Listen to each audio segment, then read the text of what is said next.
Hello friends, welcome to my channel. இன்றைக்கி நம்ம சேனலில் என்ன பார்க்க போகிறோன்னா, பிரண்டை துவையல் எப்படி செய்கிறதுன்னு தான் பார்க்க போகிறோம்.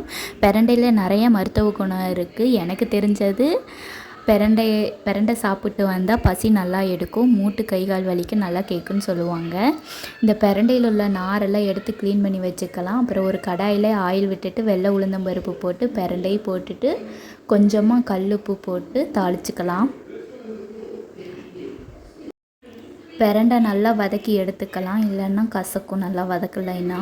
வதங்கினதுக்கப்புறம் சின்ன வெங்காயம், பூண்டு, பச்சை மிளகாய், வரமிளகாய், கொஞ்சமாக புளி சேர்த்து நல்லா வதக்கி எடுத்துக்கலாம்.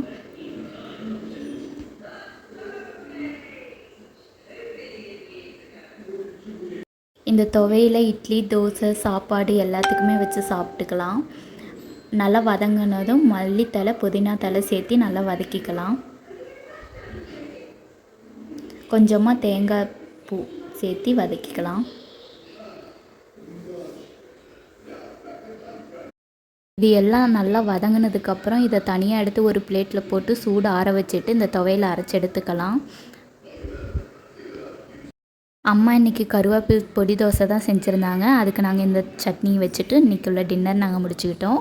இந்த வீடியோ உங்களுக்கு பிடிச்சிருந்ததுன்னா மறக்காமல் லைக் பண்ணிக்கோங்க, எங்கள் பேஜை ஃபாலோ பண்ணிக்கோங்க. தேங்க்யூ. இந்த டிஷ்ஷை ட்ரை பண்ணி பாருங்கள்.